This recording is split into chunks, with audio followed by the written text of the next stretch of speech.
Halo guys, jadi hari ini kita mau test drive Almas RS dengan Pak Davi di sini dari Wuling Blast. Halo, thank you udah diberi kesempatan. Jadi Pak Davi, setelah nanti RS kita tes ya. Saya mau tanya dulu nih beberapa hal. Salah satunya adalah kok Almas RS nih kok keluarnya Almas lagi nih? Padahal barusan keluar limited edition. Nah, Almas RS juga keluar dengan banyak versi. Ada sekitar 6 kalau nggak salah ya. 3 versi besar. 3 versi besar. Di dalam versinya itu ada pilihan lah. Oke. Contoh, kita kan ada 3 tipe, RS, RS Plus, dan RS Pro. Oke. Di dalam RS dan RS Plus ada masing-masing 5-seater maupun 7-seater. Oke. Dan di RS Pro ada RS Pro 17 inch, 17 inch velgnya atau yang 18 inch. Oke. Total RS-nya terbagi jadi 6 subtype lah. 6 ya. Nah, ini ya untuk customer baru pasti bingung nih. Begitu banyak variasi, belum lagi Almas yang sebelumnya ya. Almas yang sebelumnya tuh sudah ada Smart Enjoy, kemudian ada yang eksklusif 5 dan 7 ya. Yes. Oke. Banyak banget nih versinya. Nah, jadi yang tentu penasaran nih kita, kenapa kok Almas lagi nih yang keluar nih, ya? Mungkin Bro Devi bisa jelaskan nggak kira-kira gimana nih? Ya sebenarnya kalau kita lihat Almas kan awalnya itu di Februari 2019 ya. Yeah. Dia dapat pembaruan itu di bulan Juli 2019 itu yang 7-seater keluar. Fase 2 phase 2 ya. Sana. Terus 2020 Almas dia dapat pembaruan. Yang ada pembaruan malah di Cortez, ada tipe baru, Cortez City Type S, tipe S. Oh iya betul. Ya. Terus di tahun 2021 akhir 2020 itu sempat ada Almas eksklusif yang limited edition. Sebenarnya limited edition itu ya kita berikan apresiasi kepada 100 orang customer saja yang bisa menikmatin limited edition ini. Karena bukan itu basicnya sih eksklusif. Tapi memang ada pertama power back door yang original dari Wuling. Oh iya. Umurnya pasti tahu sendiri ya. Beberapa customer juga member Almaser sudah ada yang pasang ya. Original dari Wuling. Bagus. Soft vacuum. Soft vacuum bener-bener ketika nutup itu kan sama sekali tidak penting ya. Itu terus ada tutun dan juga ionizer. Iya. Oh, ada ionizer udah ya. Ada ionizer tapi yang masih terpisah ya. Yang box. Yang RS ini kan udah termasuk dalam ini ya. Yang RS ini sudah termasuk di dalam built-in lah kita. Built-in integrated dalam sistemnya. Terus di tahun 2021 memang Wuling ada beberapa produk yang diluncurkan. Kita tahu Almas RS maupun New Convero. Jadi kalau kita lihat ya sebenarnya Wuling ya membagi Almas kapan akan keluar, Cortez akan keluar, dan Convero kapan keluar. Ada jadwalnya lah. Ada jadwalnya. Tapi memang kalau kita sudah ngomong Wuling yang teknologinya top banget, ya kita pasti langsung ingat yaitu Wuling Almas. Betul. Karena dulu saya pernah ingat nggak Bro Devi, kita pernah ketemu sama tim SGMW ya. Saya kapan hari kan sempat protes. Kenapa sih Almas nggak dibikin sekalian canggih kayak Hector, ya kan? Nambah dikit nggak apa-apa, ya. Sekarang keturutan. Cuma sayangnya saya udah punya Almas nih ya. Saya seandainya itu keluar dulu, pasti saya ambil, ya. Menurut saya dengan harga 400 ya on the road di Jakarta itu masih sangat worth it. Dengan teknologi yang begitu canggih, dengan kompetitor yang mungkin belum bisa nyamakan ya. Nanti kita tes di jalan. Nanti kalian bisa lihat fitur-fiturnya seberapa canggih Almas itu ya. Kemudian ada tambahan embel-embel RS nih, ada bendera merah putih. Kira-kira kepanjangannya apa sih? Soalnya orang-orang pada menerka nih. Ini niru produk lain apa gimana? Ya, jadi kalau RS ya setiap brand ya bisa jadi punya kepanjangan masing-masing lah. Dan untuk kemungkinan kalau kita lihat akronimnya mirip, tapi sebenarnya kalau dari Wuling sendiri, Almas RS nih, RS-nya tuh namanya Rising Star. Oke, benar. Jadi berbeda ya sama dengan brand lain. Beda dengan brand lain. Rising Star. Kemudian yang saya jadi tergelitik untuk nanya nih, bedanya RS eksklusif dengan RS Pro ya. Jadi kalau kita tadi ada 3 tipe besar di RS. Pertama RS biasa ya, RS stock ya, RS. Terus ada RS Plus. Dan juga ada RS Pro. Kalau RS dengan RS Plus bedanya itu high ADAS dan low ADAS. Jadi kalau yang RS biasa ya low ADAS, dia hanya punya sensor radar yang di bagian bawah, bumper depan itu ya, sensor radar saja. Sedangkan kalau yang RS Plus itu high ADAS, sensor radar dan juga sensor kamera yang di atas di kaca. Oh, oke. Jadi itu yang membedakan. Otomatis akan membedakan fitur ADAS-nya. Ada yang hanya bisa ACC, ada yang lengkap kayak akan kita peragakan nanti. Karena test drive-nya ini kita yang RS Pro ini ya. RS Pro nanti ya. Nah, RS Pro beda RS Pro dengan RS Plus apa? Sampai saat ini yang saya tangkap juga adalah sama-sama head ADAS, tapi kalau RS Pro ini sudah dual tone. Jadi ada 6 pilihan warna. Jadi yang 5 bisa dual tone, kalau yang warna ke-6 hitam itu otomatis ya pasti hitam semua ya. Jadi intinya kalau ngambil Pro jangan ngambil warna hitam. Rugi. Ya, nggak kelihatan hitamnya ya. Sama kan ya? Sama soalnya. Kecuali hitamnya diganti putih. Dan misal RS Pro sendiri ada 2 pilihan. Pertama RS Pro di 17 inch, 17 inch. Dan juga ada yang 18 inch. Cuma yang 18 ini belum tahu ya velgnya sama apa enggak, belum tahu ya. Mirip-mirip lah, tapi pasti beda. Oh, mirip-mirip tapi beda. Mirip-mirip secara bahasa desainnya mirip, tapi yang pasti dari segi desain pasti beda. Cuma belum keluar kan? Belum keluar ya. Dugaan saya nanti keluarnya velgnya warna hitam. Bener apa enggak? Kemudian pertanyaan terakhir. Tadi saya mau nanya apa ya terakhir ya? Untuk Almas owner yang lama nih, kira-kira ada kesempatan nggak sih untuk di-upgrade fiturnya paling tidak? Head unitnya lah, saya tahu kalau upgrade banyak sensor itu kan ribet ya, banyak pengabelan segala. Kayaknya kalau kalian upgrade juga kayaknya habis lebih banyak daripada nambah 50 juta tuh. Jadi mendingan ambil unit baru sekalian. Cuman yang pertanyaannya kan yang kelihatan banget kan head unit.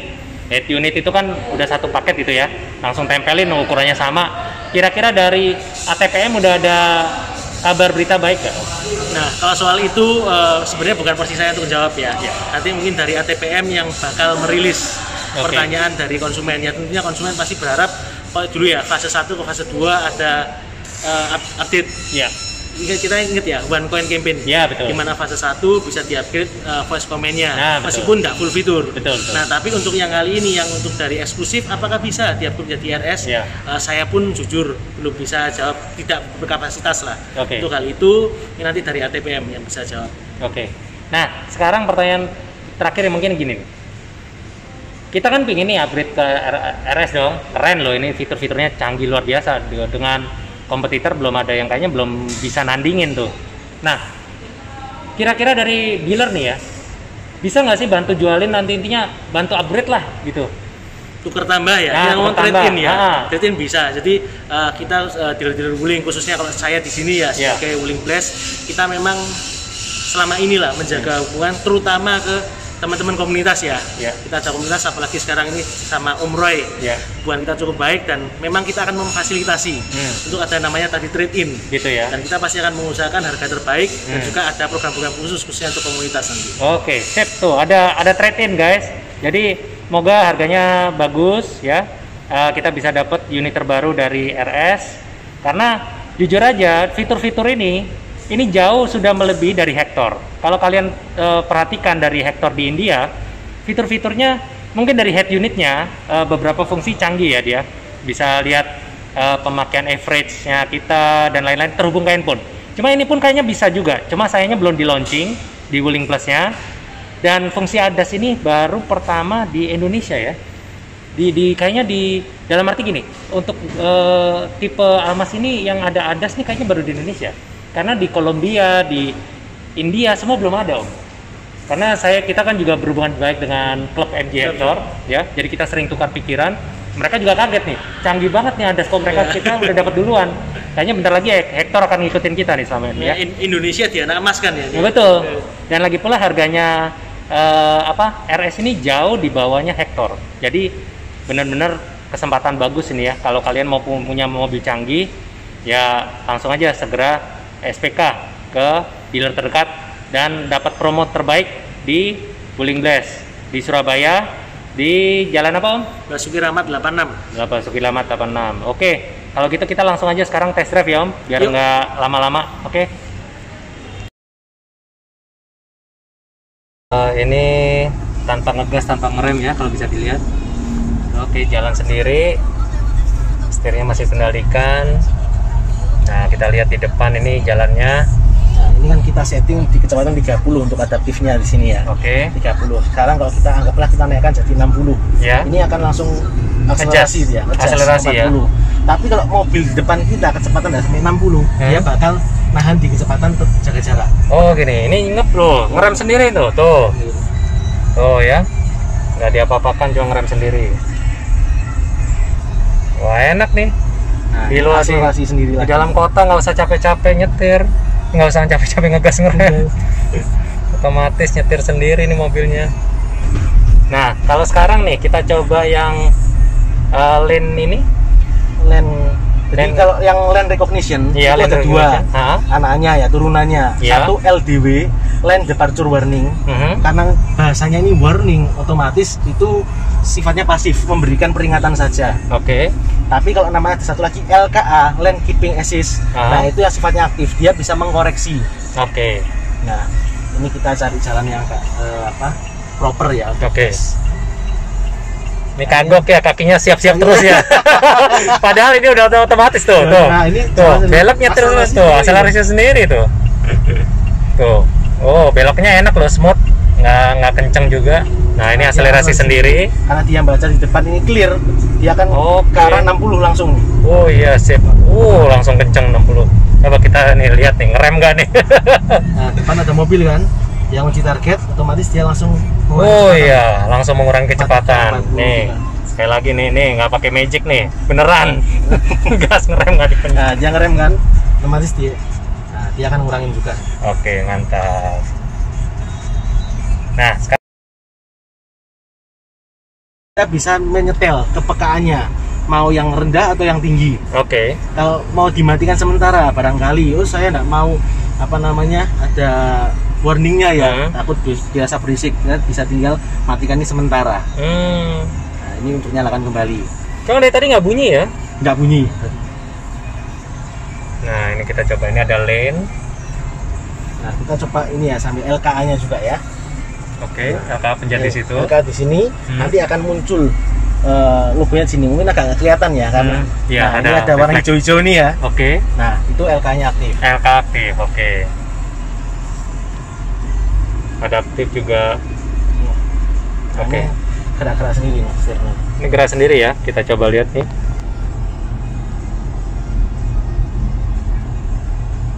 Oke, bisa kelihatan ya. Tuh, setirnya koreksi sendiri. Dia agak ketika samar-samar nih ya. Iya. Ya ketika kita ketemu jalan di Indonesia, agak samar-samar ya itu jadi sedikit musuhnya lah. Oke. Tapi kalau garisnya ini dia benar-benar clear, otomatis dia akan, ini dia akan counter nih. Dia ngarahin kita ke bawah nih. Dia baca ke kiri ya. Yang paling jelas bagi dia. Oke. Saya sempat nyoba ketika di hujan deras. Iya. Itu masih bisa. Hujan deras masih bisa kedetek ya? Bisa. Oke. Ini dia gerak sendiri. Jadi dia berusaha keep track di dalam di tengahnya, di senternya. Di senternya. Mantap loh ini. Benar-benar nggak ini nih. Lepas tangan semua nih. Tuh, jalan sendiri, autonomous. Kita kembalikan lagi ya. Oke. Off kan. Nah, ini beda dengan lane departure warning ya. Ketika itu bunyi, kalau misalnya lagi di jalan kecepatan tinggi, dia bunyi bahwa ini kita melenceng nih, lagi main handphone, gimana tuh? Nah, kalau itu yang LDW ini ya, itu cuma berupa warning.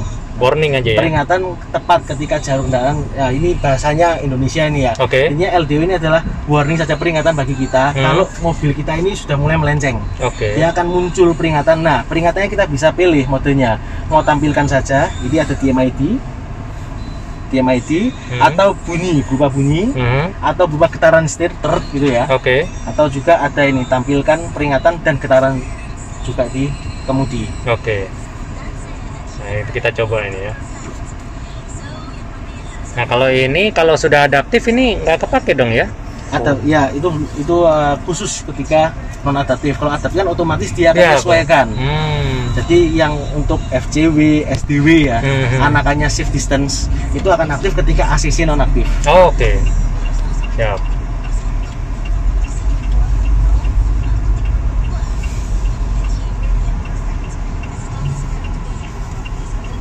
Nah, posisi kalau kayak gini lebih baik kita matikan ACC-nya ya.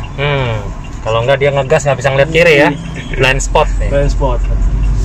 Nah, kalau kita udah dilurus lagi, kita mau aktifkan ACC, tinggal kita tahan tombol ini kira-kira 0,8 detik. Oke. Jadi ACC sama cruise control biasa ini jadi satu sekarang ya? Jadi satu, tinggal kalau kita mau mengubah modenya dari adaptive cruise control menjadi fix cruise control atau cruise control yang biasa, tinggal kita tahan tombol mode ini selama tadi 0,8 atau sampai 1 detik lah. Oke. Itu untuk mengubah modenya.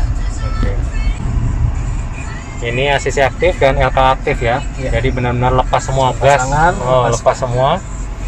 Serem ya. Serem ya, ada hantu yang ngendaliin jalan sendiri.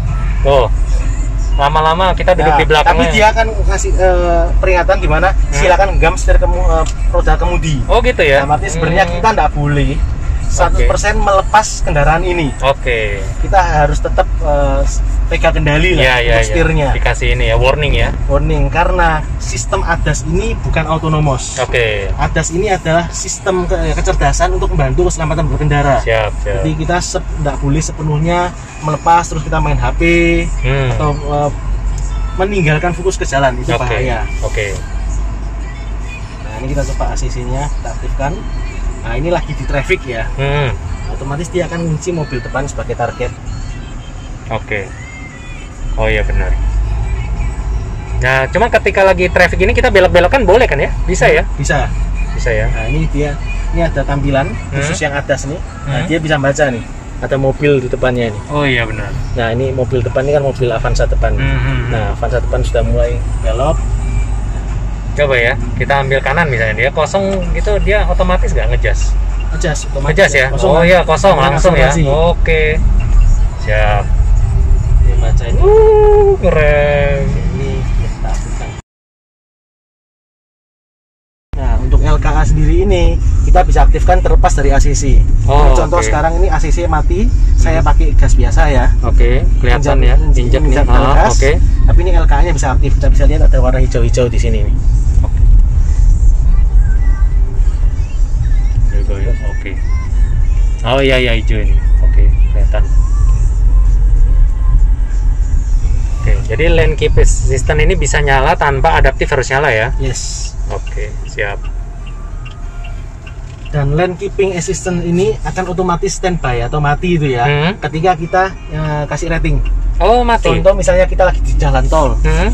Kecepatan lurus dia jaga tetap di tengah. Tapi ada mobil di depan, kita mau balap, kita mau mendahului, kita nyalakan rating, otomatis dia akan mati, tidak nggak ngunci ya? Nggak ngunci. Oke. Jadi begitu di rating hilang dia ya? Hilang. Oke. Dan itu harus aktifannya harus pencet lagi tombol sebelah sana? Otomatis enggak. Selama ini tadi masih warnanya abu-abu, ini masih standby. Nah, sekarang hijau kan nyala. Kalau saya ini coba saya klik ya, nah otomatis langsung hilang warna hijaunya di sini. Oke. Kalau ini sekarang abu-abu ya, itu artinya belum nyala nih. Oke. Tapi kalau kita sudah set gini, nah ini kan, ini pas merah ya. Kalau kita set, itu nanti jadinya warna biru di sini. Oke. Pak ya, ini kelihatan ya. Di sini warna biru. Oke. Itu kalau adaptif. Kalau ini coba kita matikan ya, ini akan hilang. Yang atas ini akan hilang. Oke, siap. Jadi meskipun sistemnya sangat canggih, hati-hati ya, jangan sampai kita lupa bahwa itu adaptif lagi mati atau enggak. Itu nanti bablas ngegas terus, lupa ngerem nanti ya. Bisa cilaka itu. Oke. HMI. Oh itu. Nah, seperti HMI ini. Oke. Nah, ini yang atasnya ini. Oh iya. Ini kelihatan nih. Nah, kalau ini HMA tadi ini. Nah, sebelah ini ada lampu kan. Oke. Jadi LKA ini standby, warnanya abu-abu. Kalau aktif dia hijau ya. Kalau sudah beraktif hijau, ini standby. Kalau kita mau menghilangkan, ya tadi pencet tombol yang di 36 bekas. Iya, di bekas kan. Oke. Nah, kalau ini saya standby kan kembali. Nah itu, kalau dia sudah baca markanya, garis kanan kirinya mobil itu langsung jadi warna hijau nanti. Otomatis ya? Otomatis. Jadi nggak usah ngaktifkan lagi di setir sini, nggak usah ya? Nggak usah. Oke, canggih, sip, keren. Oke, ini kelihatan warna hijau ya. Contoh, anggaplah kita ini lagi mau mendahului mobil depan, kita nyalakan rating, otomatis langsung dia abu-abu ya. Kita sudah selesai mendahului, Nanti nggak lama hijau lagi sendiri. Oke, mantap.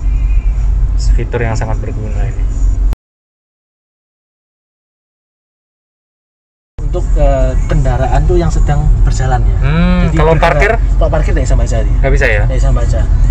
Ini jangan sampai kita ini terlalu nganan ya bisa baret ya. Bisa baret. Bisa hajar mobil. Oke. Nah dia bacanya adalah yang bergerak. Ini maksudnya yang lane ini ya? Lane maupun ACC-nya juga. Oke. Dia nggak bisa baca, dia ada mobil yang berhenti gitu. Oke. Nah, ini yang rem kan. Dia ngerem sendiri. Oke. Ini adaptif ya? Nah, adaptif maupun tadi dia masukin tadi emergency braking lah ya. Oke. Tiba-tiba bunyi geret gitu. Oke. Nah, ini karena kita berhentinya nggak sampai 4 detik, otomatis dia bisa jalan sendiri. Tapi kalau kita berhenti di bawah 4 detik, kita harus injak pedal gas lagi. Ini kan dia ngikutin. Enak loh ini di perkotaan. Ya ini motor-motor saja. Nah ya, coba nih tukang parkir, ayo kamu masuk sini. Ngerem loh, keren. Itu karena ada orang berjalan. Nah benar, orang berjalan. AEB-nya aktif. Oke. Ini cocok ini di perkotaan, di Jakarta apalagi yang macetnya luar biasa. Nggak usah capek-capek. Ada orang nyebrang langsung ngerem dia. Nah, jangan karena baca ada mobil barusan masuk. Kurangin kecepatan ya, banyak traffic ya. Ini udah traffic, ini kan 30 kan, kita naikkan sekarang. Kita minta kecepatannya lebih tinggi ke 60. Oke. Nah, dia akan ngejar ke arah 60. Dia ngerem sendiri tuh. Harus hati-hati karena bisa jadi radar tuh nggak ngebaca. Nah, ini kira-kira belokan bisa nggak ya? Nggak bisa ini. Nggak bisa ya? Bisa ini. Nah, ini belokan soalnya 90 derajat nih. Coba dia bingung apa enggak? Bingung, bahaya ya. Bahaya. Jadi kalau untuk lane apa namanya? Lane sport warning dan lane keeping assist. Nah, lane keeping assist ini dia kan mengikuti lane. Nah, hati-hati kalau dari belakang kanan atau kiri itu mobil tiba-tiba mau masuk. Nah, itu kameranya nggak ngedetect. Jadi harus tetap ini ya, harus berhati-hati. Kalau enggak kita mobilnya nerobos maju terus depan, nggak ngelihat belakang, bisa baret belakangnya. Oke. Nah ini band ini. Ini kalau kecepatannya tinggi dia bisa ngurangin sendiri. Nah ini kan dia ngurangin kecepatan turun. Oh iya, ngurangin sendiri loh, tanpa ngerem loh ini. Ketika udah masuk ke lurus dia akan otomatis nambah kecepatan lagi. Nah ini kan suaranya apa? Nah ini emergency brakingnya. Yang dia detect tadi barusan ada apa? Ada orang ini yang detect. Dia langsung itu emergency brake ya? Emergency brake-nya. Ada suara. Oke. Sekarang kita setting di 75 soalnya melalui ini ya. Rem data ini. Oh iya. Jadi ini untuk mengatur ini tetap di sini ya, di setir ya? Bisa 2. Jadi kalau yang ACC, kecepatan ACC di head unit itu 30 sampai 80. Oke. Tapi kalau yang di setir bisa 0 sampai 150. Oke. Jadi yang bikin apa aja yang aktif harus, maksudnya adaptif tuh nyala, terus apa yang berfungsi? Jadi kalau dari adaptif cruise ada 4 anaan. Jadi harus ACC nyala dia ini ya, ACC. Cruise controlnya nyala ACC, akan ada anaannya apa saja. Pertama ada TJA, Traffic Jam Assistance, ada ICA, ya, Intelligent Cruise Assistance. Bedanya apa? Kalau TJA ini untuk yang kecepatan 0 sampai 60 atau kita ngomong traffic ya, di macet. Tapi kalau yang ICA itu untuk yang jalan lancar, 60 sampai 150. Terus ada satu lagi BCA, Band Cruise Assistance. BCA karena namanya band itu kan dalam arti bengkok belokan. Jadi bukan untuk pengendalian setir, tapi untuk menurunkan kecepatan secara otomatis ketika ACC aktif. Ketika di belokan. Kalau yang sempat kita lihat misalnya ada setir ini bisa kok belok-belok sendiri menyesuaikan garis tengah, itu karena fitur dari LKA. Itu bagian itu harus nyala, adaptifnya harus nyala ya. LKA dari nyala ini di sini. Tombolnya di sini. Letaknya tuh kalau Almas yang lama ini tuh kamera 360 ini, kamera 360. Sekarang diganti ini aktivasi LKA di sini. Nyoba sekarang namanya auto light. Nah, ini tombolnya diarahkan ke auto ya. Bentar lagi kita masuk ke basement biar kelihatan nanti lampunya langsung otomatis nyala. Oke, sekarang kita mau masuk dalam parkiran yang rada gelap, basement ya. Kita lihat nyala lampunya.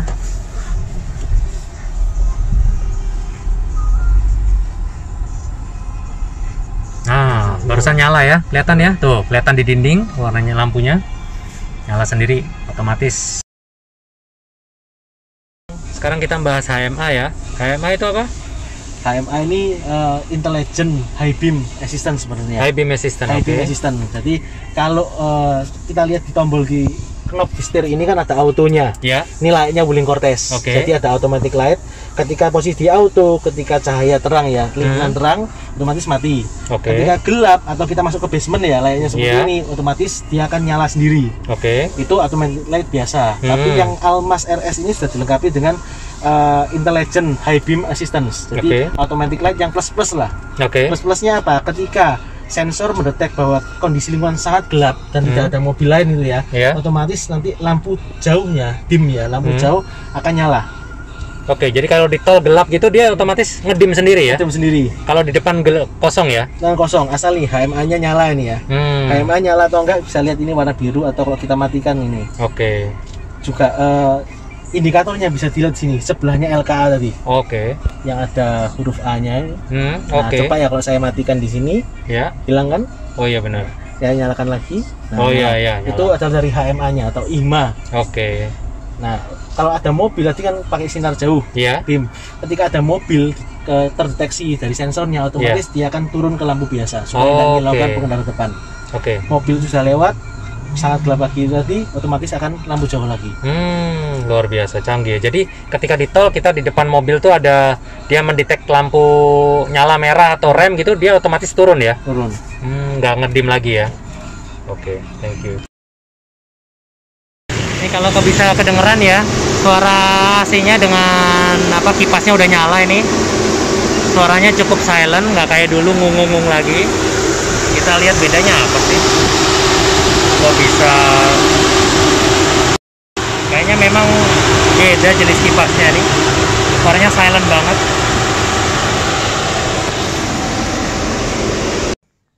Untuk sistem ADAS kita udah melakukan pengetesan semua ya. Dari Adaptive Cruise, Lane Recognition, Safe Distance and Braking Assistant, dan terakhir Automatic Light. Akan tetapi untuk Safe Distance and Braking Assistant di sini ada Automatic Emergency Braking, IHBA dan JMS. Kita belum berani melakukan pengetesan karena itu akan sangat riskan di mana mobil sudah mendekati collision atau tabrakan. Jadi untuk mobil test drive sangat riskan ya untuk kita melakukan pengetesan itu. Kalau kita bandingkan tipe-tipe Almas RS ya, ada yang eksklusif, di atas tuh kelihatan ya warna merah, eksklusif plus, kemudian Pro 17 dan Pro 18. Kalau bedanya eksklusif dan eksklusif plus ini di low dan high ADAS. Jadi di low ADAS itu yang dikurangi adalah TJA, Traffic Jam Assistant, ICA, Intelligent Cruise Assistance, kemudian LDW, Lane Departure Warning, LKA Lane Keeping Assist, dan IHMA, Intelligent High Beam Assist. Kalau dilihat harganya, selisih antara eksklusif dan eksklusif plus, low dan high ADAS itu hanya selisih 8 juta. Menurut saya 8 juta masih worth it ya. Kalian upgrade ini nih nggak bisa loh dapat 8 juta ya. Di luaran aftermarket. Kemudian untuk eksklusif plus dan 17, Pro 17, ini bedanya cuma dual tone. Two tone, sementara ini ya info yang didapat ya. Itu selisihnya 10 juta. Menurut saya sih rada nggak worth it ya, 10 juta cuma dapat dual tone. Di stikerin aja di luar tuh, paling cuma berapa. Kemudian untuk yang Pro 17 sama Pro 18 selisih cuma 2 juta. Nah ini lumayan worth it. Dalam arti kalau cuma selisih 2 juta ya, kita dapat naik satu ring velg itu nggak bisa dapat 2 juta sama bannya. Cuma ya memang jadi pertanyaan sih yang eksklusif plus sama 17 nih selisihnya jauh banget ya. Kalau saya pribadi sih mendingan ambil yang eksklusif plus aja udah cukup nih. Oke, nanti bisa dipelajari, bisa di zoom ya dari layar ini, perbedaan-perbedaan fiturnya. Oke, kita udah selesai mereview dan test drive berbagai fitur bungli yang Almas RS yang baru ya. Jadi yang kita belum bahas itu adalah Internet of Vehicle. Nanti kalau memang sudah ada putusan dari APM bagaimana penggunaannya, kita nanti pasti bisa review lebih detail karena itu sangat menarik ya. Bagaimana kita bisa start engine dari handphone, matikan engine, nyalakan AC, dan berbagai fitur lah. Seperti kita lihat di MG Hector itu bisa berbagai analisa dari kendaraan itu masuk ke handphone. Ya. Kemudian update software pun juga via internet sudah. Jadi udah keren banget harusnya ya. Harapan kita benar-benar Internet of Vehicle di Almas RS ini benar-benar bisa lebih daripada Hector malah. Oke. Kemudian untuk kalau kalian memang terencana untuk SPK Almas RS, sebutin aja komunitas Almaser. Harusnya kalian akan mendapatkan harga yang spesial. Kalau memang dealer kalian yang kalian tuju tidak bisa memberi harga spesial, kontak ke admin Almaser aja. Nanti pasti akan kita rekomendasikan the best price, the best yang dealer yang bisa mengakomodir kebutuhan kalian. Oke. Dan sekali lagi jangan salah pilih komunitas Almas ya Almaser. Oke. See you guys.